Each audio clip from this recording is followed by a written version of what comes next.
Hello everyone, Trophy Wine Hunter. Welcome back to my YouTube channel. Today I'm pleased to bring you a review of the 1995 Chateau Angelus. And I'm really pleased because the last bottle of Chateau Angelus 95 I opened was corked. So I was very worried about this bottle also being corked, but it ended up being fine.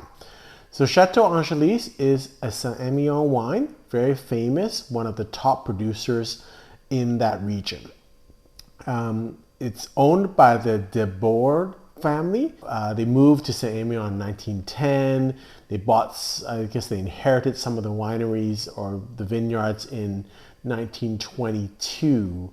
And so I guess that you could say that that's kind of when they actually started to produce wines. The name Chateau Angelus comes from a daily occurrence. When the people were working in the vineyards, they heard the sound of the bell from the three local churches. When you go visit them, they still have the bell there, and they will chime in whatever country you're from. So when we were there, they had the Canadian national anthem come out of the bells. Prior to 1989, it was actually called L'Angelus, so L'Angelus.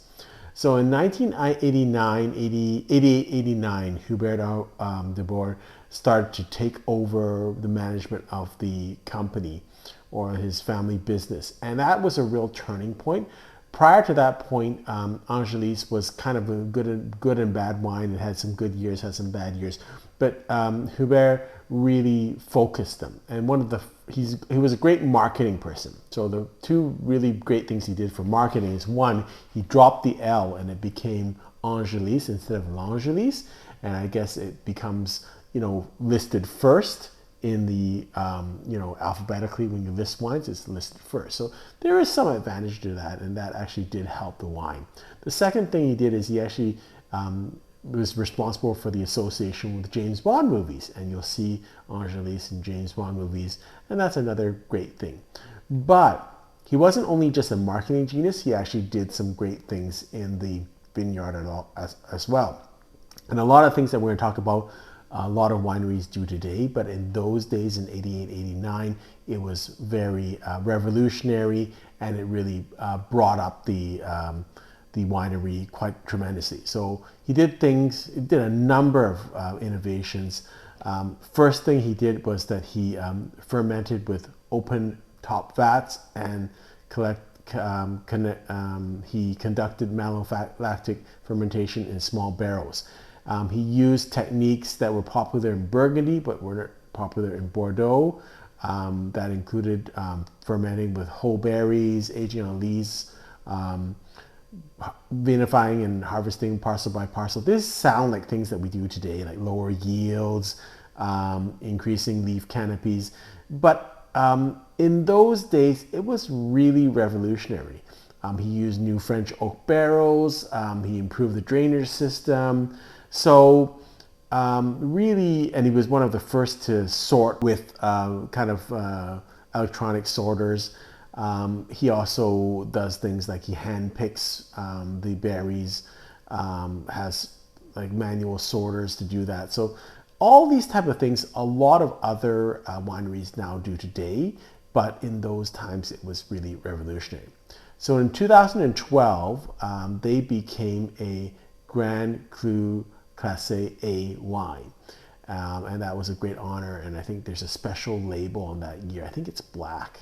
Very collectible, and that's the same year that his daughter Stephanie took over as the executive manager of the estate. And that was a very prestigious thing.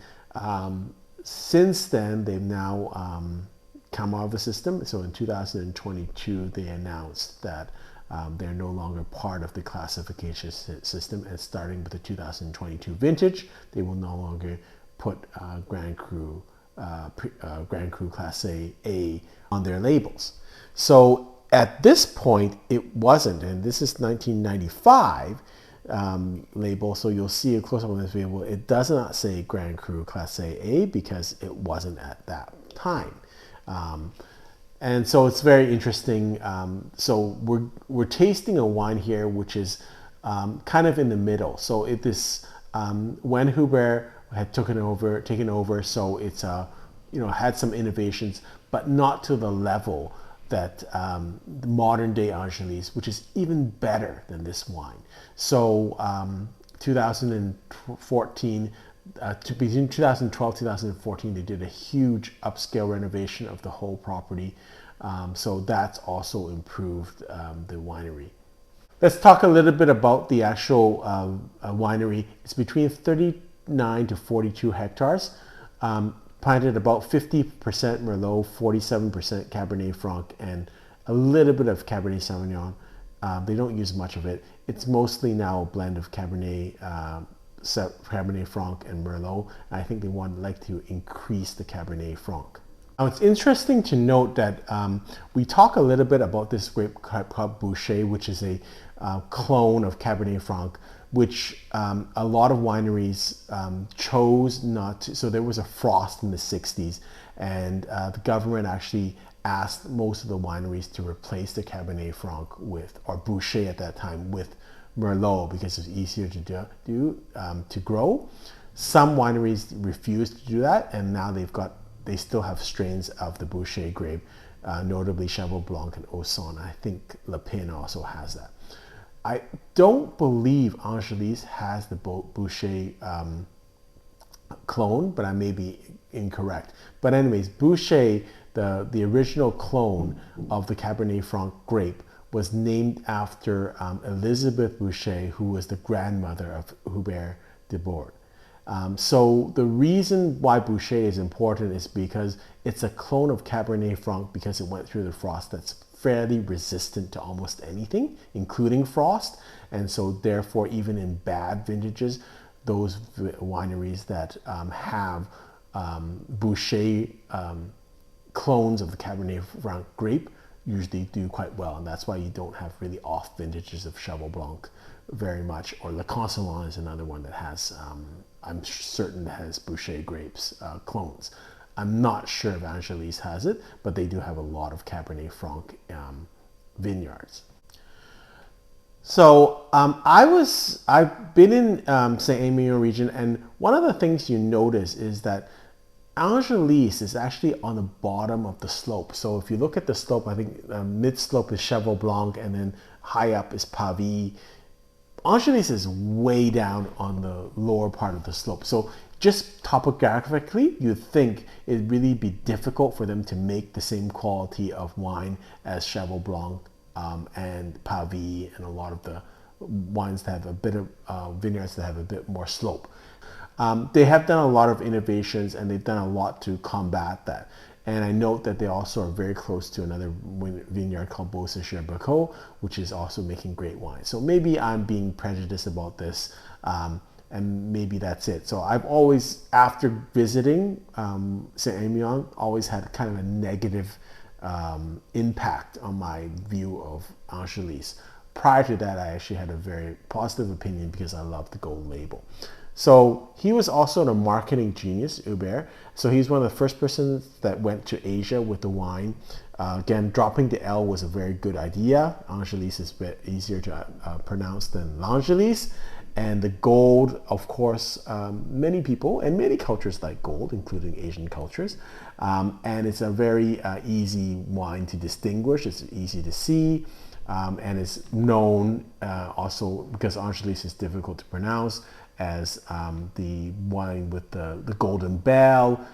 In Cantonese is called Dai Gam Zong, and so it's an easy wine for people to pronounce. So let's look at the cork and the wine. So don't worry about the cork. Again, this is because I put the cork back into the bottle and retook it out. So it was actually a very good cork, other than me putting the corkscrew back in. It was perfect, and you look at it, there's not much cuts in this, there's not much seepage. For a 95, a very good cork, nice and long. This is the bottle, Angélus, Grand Cru Class A. At that time, it was not a Grand Cru Class A. You'll see it's the de Bouard de la Forest family, and that's their full name, I guess. Saint-Emilion Grand Cru, 1995, 13.5% alcohol. Beautiful label, nothing on the back.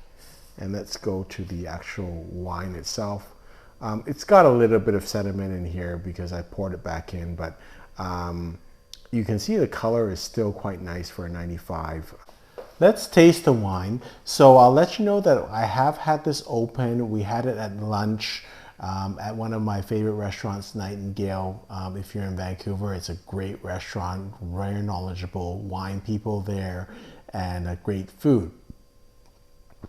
So this has been open for quite a while.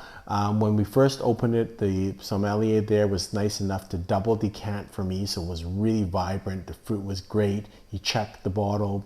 It was fine. It wasn't corked, and we're ready to go.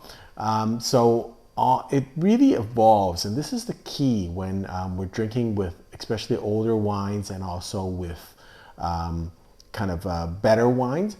They will evolve. So out of the bottle, it was a little bit of menthol, a little bit of floral elements, some olives, and then after about 10-15 minutes, it turned to a little bit more tannic, still silky smooth, but plums, dark plums, still had some fruit in it, oak.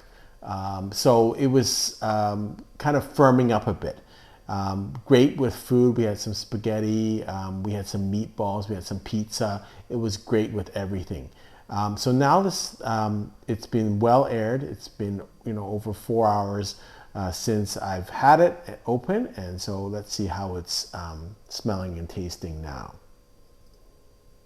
So on the nose, it's giving me the classic Saint-Emilion nose, very floral, red berries. I think it's getting a little bit acidic right now because it's been out of the bottle for so long, but still very nice. Lots of good acidity. And all throughout, whoever I drank with, whether it be the sommeliers or my friends, everyone's the first descriptor that everyone used was smooth. And that's what it is. It's really smooth, easy drinking right now, silky, very chocolatey on the palate. Aftertaste is nice and long. So now I'm talking, you'll see a little bit aftertaste of cocoa, tobacco coming out of this. So really pleasant. I really like the acidity on this wine. It's a good freshness. The fruit is still there. It's still hanging on. So I do think you need to drink this wine at this point. Having said that, I think that, it's a good, it can probably last another, I would say 5 years, 8 years, but there's no need to wait. It's really perfect. And again, the double decant really helped this wine. So if you weren't double decanting, maybe put it in the decanter, and another hour or two I think would be perfect for this wine. But beautiful color. I'm just adding a little bit more wine to this right now, and then the aroma gets a little bit again thicker. A lot of, I still smell berries now, dark plums, oak, earthiness for sure.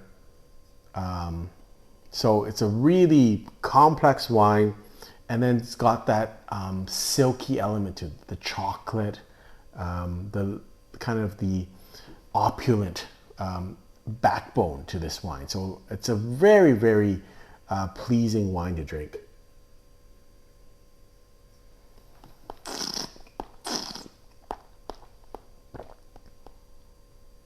I would say most of the fruit is gone. There's a little bit more dried fruit. Acidity is good. It's still vibrant. This is a really nice time between where it still has a little bit of fruit, but not overbearing fruit. And then those secondary flavors and aromas are coming out too at the same time. And then there's some chocolate coming at the end here. So really pleasant. I think I've just caught it at the right time. And if I had this wine, a lot more of this wine in my cellar, I'd drink it now. 95 is not, I would say, a spectacular year for Bordeaux. It was good, very tannic year. And in this year, the winery had 50% Merlot, 50% Cabernet Franc in this blend. Really love this wine. Grows on you. I'm between 94 and 95 points. I'm going to give it 95 points. Really nice. And as I've kind of experienced with Angélus, I think in great years or even good years, Angélus is excellent. And I think the quality of Angélus's wines are getting better and better. And after 2014, I think they make some spectacular wines. So maybe I'm a little bit down on them a little bit because I saw them at the bottom of the hill in Emilion. But if you just judge them on the quality of the wines, they're delicious wines. So that's really has maybe changed my mind. I'm back on as an Angélus fan and really enjoyed this tasting. Hope you've enjoyed it also. Until next time, happy drinking.